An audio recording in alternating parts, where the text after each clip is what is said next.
My body is my choice. You can't demand anything from me, Trevor said, his voice cold as ice as he turned away from me in our bedroom.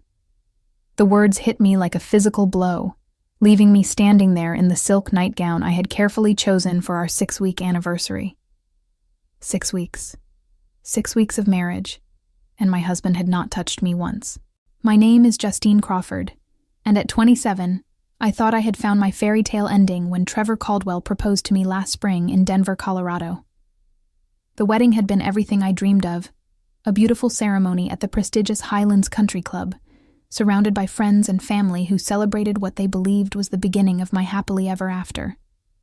But as I stood in our bedroom that night, watching my husband's rigid back as he pretended to read his phone, I realized that something was terribly, devastatingly wrong.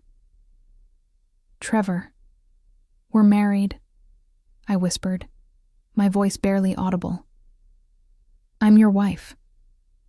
I just want to understand why you won't even hold my hand, let alone—" "Don't finish that sentence," he snapped, finally turning to face me. His green eyes, once warm and loving during our courtship, now held nothing but annoyance. "I told you, my body belongs to me. Marriage doesn't give you ownership over it. You need to respect my boundaries." The word boundaries felt like a slap. During our 8-month courtship, Trevor had been affectionate, romantic even. He would pull me close during movies, kiss me goodnight after dates, and hold my hand as we walked through Washington Park.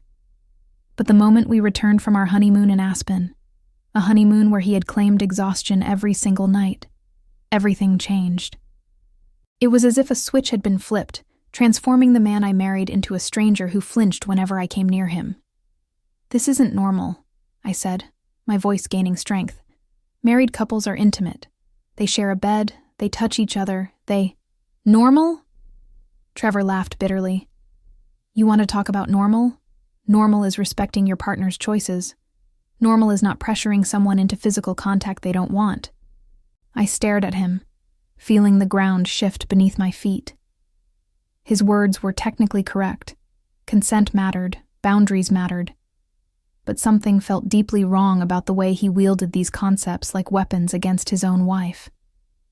The Trevor who had courted me, who had whispered sweet words about our future together, who had seemed desperate to marry me, had vanished completely. As he stalked out of the bedroom, leaving me alone with my confusion and growing suspicion, I made a decision that would change everything. Something was very wrong with my marriage, and I was going to find out what. The next morning, I sat at our kitchen table, staring at my untouched coffee as Trevor moved around the kitchen with mechanical precision. He had always been organized, but lately his routines felt almost obsessive. He checked his phone constantly, stepped outside to take calls, and had developed a habit of disappearing for hours without explanation. "I'm going to visit my sister in Phoenix this weekend," I announced, watching his reaction carefully. Trevor's hand froze on his coffee mug for just a moment before he nodded. "That sounds nice. How long will you be gone?" "Just the weekend. Why? Will you miss me?" I asked, testing the waters. He shrugged without looking at me. "I'll manage." The casual dismissal of my absence should have hurt, but instead, it confirmed what I had been suspecting. Trevor seemed relieved whenever I left the house. During our courtship, he had hated when business trips separated us even for a day. Now, he practically encouraged my absence. I studied his profile as he scrolled through his phone. Trevor was undeniably handsome, tall, with thick dark hair and those striking green eyes that had first caught my attention at a coffee shop downtown. He worked as a financial consultant, or so he claimed, though I had never met any of his colleagues or clients. When I asked about his work, he would give vague answers about confidentiality and client privacy. "Trevor," I said carefully, "I was thinking we should see a marriage counselor. This distance between us, it's not healthy." His head snapped up, and for a moment, I saw something flash in his eyes. Panic, maybe, or fear. But it was gone so quickly I wondered if I had imagined it. "We don't need counseling," he said firmly. "We just need time to adjust to married life. Not everyone falls into perfect rhythm immediately." "It's been 6 weeks," I reminded him. "6 weeks is nothing in the scope of a lifetime together," he replied, but his voice sounded rehearsed, as if he had practiced this response. That afternoon, after Trevor left for what he claimed was a client meeting, I did something I had never imagined myself doing. I searched through his things. Not out of jealousy, but out of a growing conviction that the man I married was keeping secrets from me. His home office was meticulously organized, almost suspiciously so. His desk drawers contained only basic office supplies, his filing cabinet held generic financial documents, and his computer was password protected. But as I was about to give up, I noticed something odd. In the trash can, partially hidden beneath other papers, was a receipt from a flower shop in Las Vegas. The date was from 3 weeks ago, when Trevor claimed to be at a financial conference in Salt Lake City. The receipt was for a dozen red roses, and written on the back in Trevor's handwriting was a phone number with a Nevada area code. My hands trembled as I photographed the receipt with my phone. Whatever Trevor was hiding, I was going to find out. The man I married was living a lie, and I deserved to know the truth. That evening, I sat in my car outside the office building where Trevor claimed to work, watching through the lobby windows. I had called his supposed workplace earlier, asking to speak with Trevor Caldwell, only to be told that no one by that name was employed there. The security guard I spoke with was apologetic but firm. He had worked there for 5 years and had never heard of Trevor. When Trevor's car pulled into the parking lot at 6 p.m., I slumped down in my seat, watching as he sat in his vehicle for several minutes, talking animatedly on his phone. Even from a distance, I could see his body language was completely different from the cold, distant man he became at home. He was smiling, laughing even, gesturing with his free hand like he was having the most wonderful conversation of his life. After 20 minutes, he ended the call and walked into the building, not to an office, but to the coffee shop on the ground floor. He ordered a drink and sat at a corner table, pulling out his laptop. For the next hour, he appeared to be working, but something about the scene felt staged, performative. When he finally left, he threw away what looked like fake paperwork and drove home. I followed at a safe distance, my mind racing. The man I married was not who he claimed to be. The question was, what was he hiding, and why had he married me? When I arrived home 10 minutes after him, Trevor was already in the shower. I seized the opportunity to examine his phone, which he had left charging on the nightstand. It was locked, but I remembered him entering his passcode once, our wedding date. My heart pounded as I typed in the numbers, and miraculously, the phone unlocked. What I found made my blood run cold. Text messages with someone named Amanda, filled with intimate exchanges and declarations of love. Photos of Trevor with a woman I didn't recognize, both wearing wedding rings, standing in front of what appeared to be a courthouse. The most recent message, sent just hours ago, read, "Missing you, baby. Can't wait to see you this weekend. This whole situation is almost over." The shower was still running when I forwarded the most damning photos and messages to my own phone, then carefully placed Trevor's phone back where I found it. My hands were shaking so violently I could barely grip my own device as I stared at the evidence of what appeared to be Trevor's double life. When Trevor emerged from the bathroom, wrapped in a towel and humming softly, I was sitting on the bed, pretending to read a magazine. He seemed genuinely happy for the first time in weeks, and now I understood why. He was living 2 lives, and apparently, his life with me was the one he wanted to end. "I think I'll turn in early tonight," I said, my voice carefully neutral. "Good idea," Trevor replied, and I didn't miss the relief in his voice. "Sweet dreams, Justine." As I lay in the dark, listening to his even breathing beside me, I made a decision that would shatter both our lives. Tomorrow I would contact a lawyer and find out exactly who I had married. The law office of Patricia Henley was located in downtown Denver, occupying the 15th floor of a gleaming high-rise with panoramic views of the Rocky Mountains. I had chosen Patricia specifically because of her reputation for handling complex divorce cases.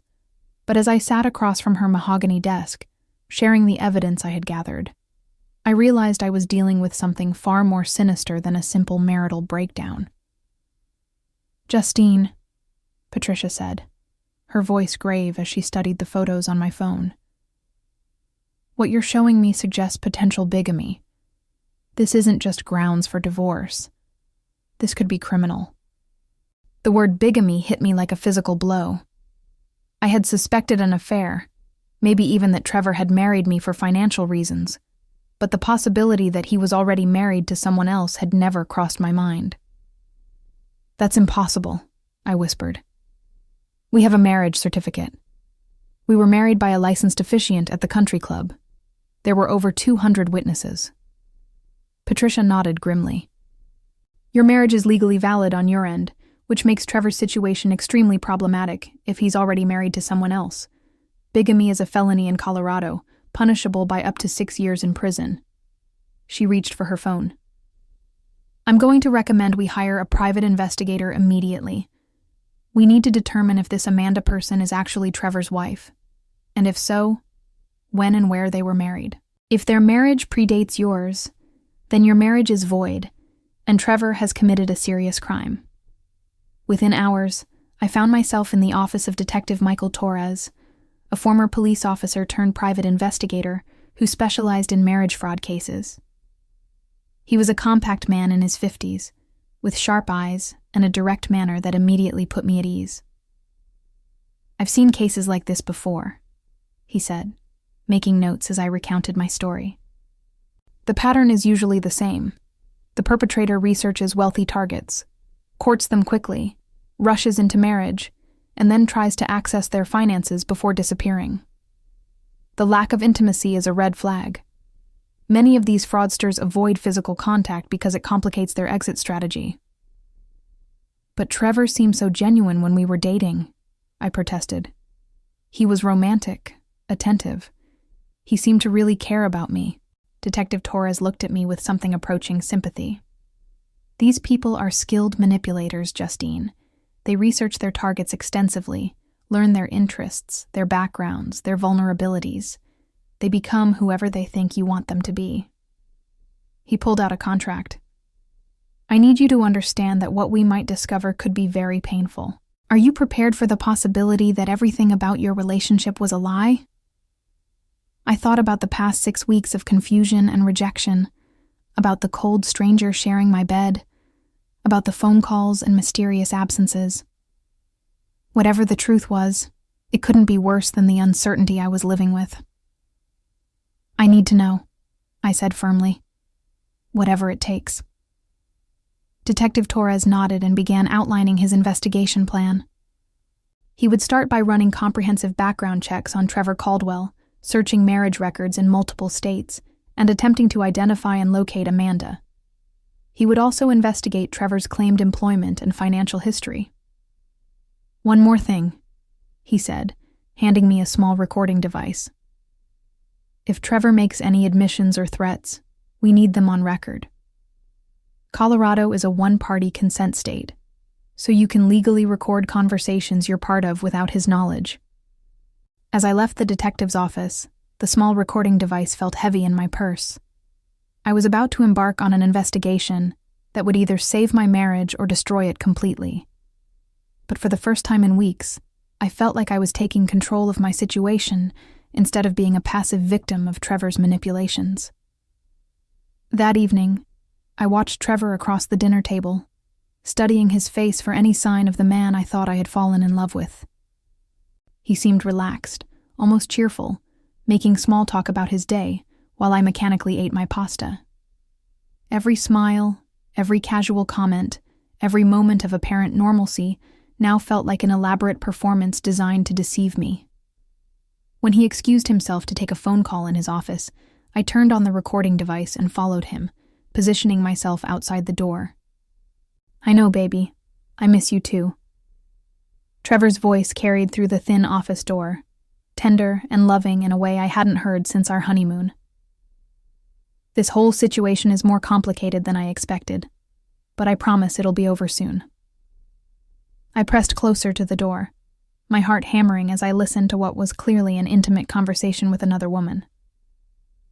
No, she doesn't suspect anything, Trevor continued. She's actually making it easier by pulling away herself. I think she's planning to file for divorce, which would solve all our problems. Once the papers are signed, I can access the trust fund and transfer everything before she realizes what happened. The casual cruelty in his voice made my stomach lurch.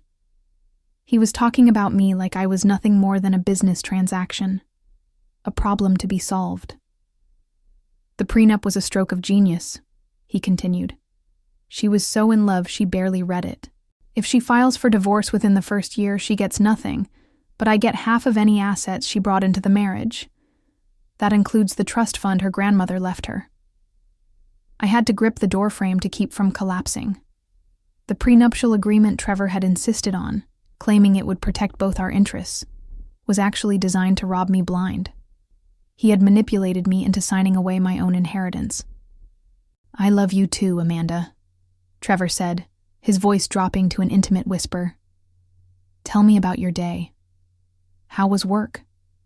For the next 10 minutes, I listened to Trevor have the kind of loving, attentive conversation I had desperately craved from him.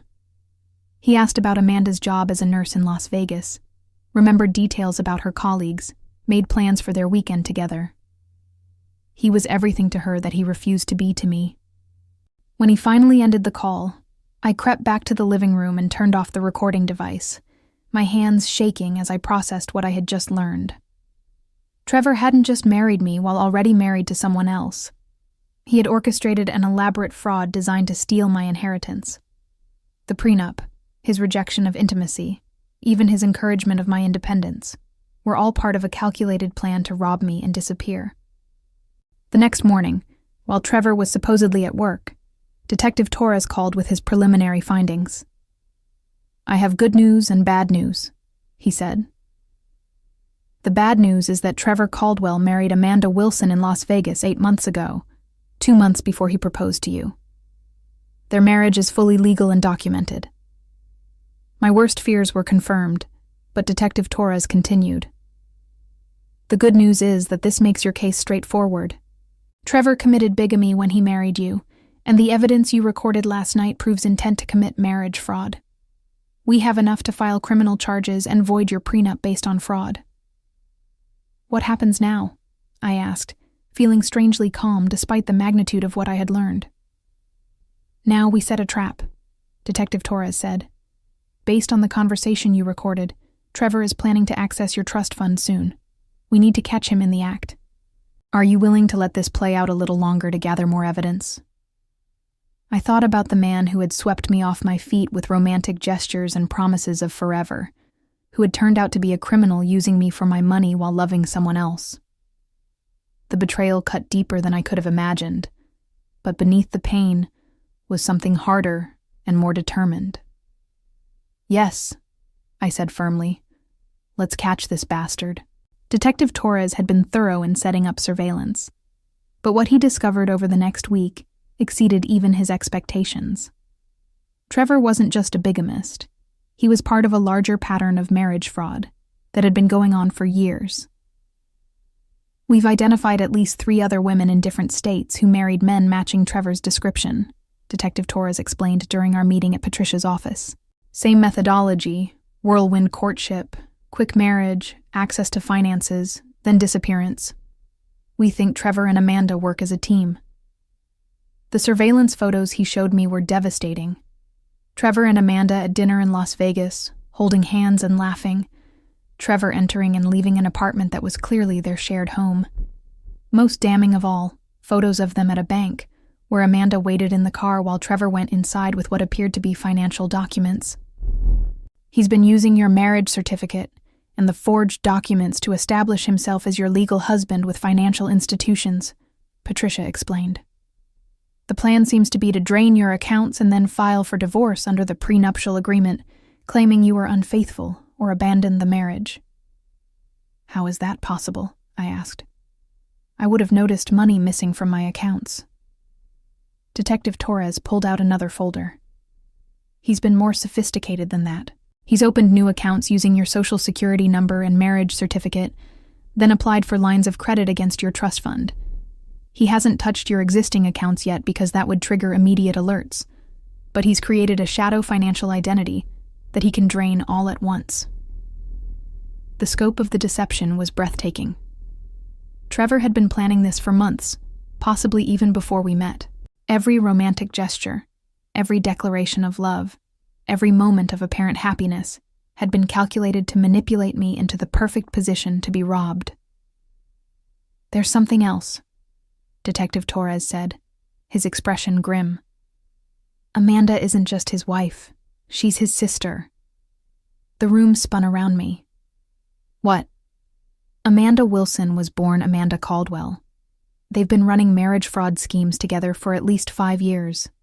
She provides legitimacy to his operations by playing the role of the devoted wife back home, while he targets wealthy women in other states."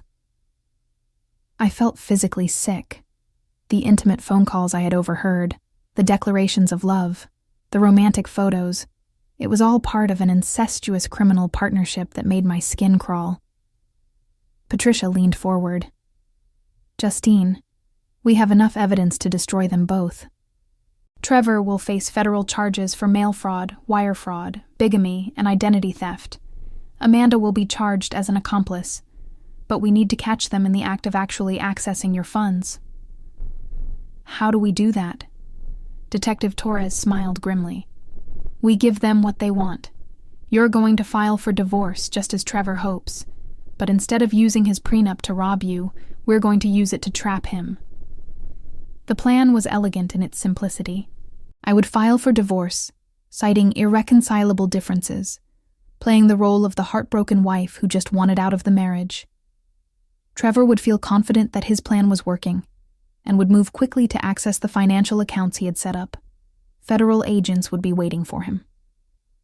"Are you ready for this?" Patricia asked. "Once we set this in motion, there's no going back. Trevor will be arrested, and the truth about your marriage will become public record." I thought about the past 2 months of confusion and rejection, about the elaborate lies and manipulation, about the trust fund my grandmother had left me being used as bait in a criminal scheme. "I'm ready," I said. "Let's end this charade once and for all." The Denver County Courthouse was bustling with activity on the morning I filed for divorce, but I felt strangely calm as I walked up the steps with Patricia beside me. Detective Torres had positioned himself across the street, ready to alert the federal agents once Trevor took the bait. I had served Trevor with divorce papers the night before, playing the part of the devastated wife who couldn't handle the distance in our marriage any longer. His reaction had been perfect. Surprise, hurt, and then resigned acceptance that made my skin crawl with its falseness. "I'm sorry it's come to this," he had said, pulling me into what I now recognized as a calculated embrace. "I know I haven't been the husband you deserved. Maybe some time apart will help us both figure out what we really want." The recording device in my pocket had captured every lying word. Now, as Patricia filed the paperwork that would officially dissolve my sham marriage, my phone buzzed with a text from Detective Torres. "He's moving. Entered First National Bank downtown with Amanda. Federal agents in position." My heart raced as I imagined Trevor finally making his move, probably feeling confident that his plan had worked perfectly. He thought he was about to walk away with my inheritance while leaving me with nothing but a fraudulent prenup and a broken heart. "It's done," Patricia said, handing me copies of the divorce filing. "According to Colorado law, he has 30 days to respond, but something tells me he won't get the chance." My phone buzzed again. "Package delivered. Both subjects in custody. You can go home, Justine. It's over." I closed my eyes and took a deep breath. For the first time in months, I felt like I could breathe freely. The man who had manipulated and lied to me, who had planned to rob me and disappear, was finally facing the consequences of his crimes. The arraignment hearing was held 2 weeks later in federal court, and I sat in the gallery watching as Trevor and Amanda were led into the courtroom in orange jumpsuits and shackles. Trevor's confident composure had completely crumbled. His face was pale, his hands shook, and he kept looking around the courtroom like he couldn't believe where he had ended up. The defendants Trevor James Caldwell and Amanda Marie Caldwell are charged with conspiracy to commit mail fraud, wire fraud, identity theft, and bigamy, the prosecutor announced. The government alleges that the defendants operated a criminal enterprise targeting wealthy women for fraudulent marriages designed to steal their assets. When Trevor's eyes found mine across the courtroom, I saw the exact moment he realized that I had known about his scheme all along. The shock on his face was quickly replaced by something closer to panic as the full weight of his situation hit him. "Your Honor," Trevor's court-appointed attorney said, "my client maintains his innocence and requests bail consideration." The prosecutor stood immediately. "Your Honor, Mr. Caldwell is a flight risk who has demonstrated a pattern of creating false identities and fraudulent financial relationships. The government requests he be held without bail." Amanda sat beside him, tears streaming down her face as she realized their criminal partnership was over. The intimate phone calls, the romantic photographs, the elaborate deception that had been their livelihood. It was all evidence now, proof of a disturbing criminal conspiracy that would put them both in prison for years. The judge's voice was stern as he denied bail for both defendants. The evidence presented suggests a sophisticated criminal enterprise that poses a continued danger to the community. Both defendants will be remanded to custody pending trial. As the bailiffs led Trevor away, he looked back at me one final time, his face a mask of defeat and disbelief that his perfect plan had destroyed him completely. Trevor Caldwell received a 12-year federal sentence for his role in the marriage fraud conspiracy, while Amanda received 8 years for her part as an accomplice. The investigation revealed they had stolen nearly $2 million from victims across 6 states, money that was recovered and returned to the women they had targeted. Their criminal enterprise collapsed completely when other victims came forward, inspired by my case to seek justice for their own experiences with the siblings' manipulative schemes.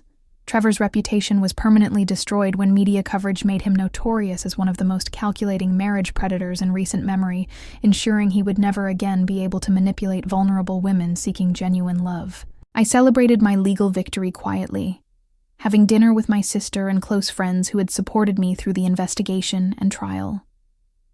Looking back on my journey from confused newlywed to determined survivor, I realized that Trevor's betrayal, as devastating as it was, had taught me to trust my instincts and fight for myself when something felt wrong. The revenge I had sought wasn't just about punishing him. It was about reclaiming my power and ensuring that no other woman would fall victim to his lies.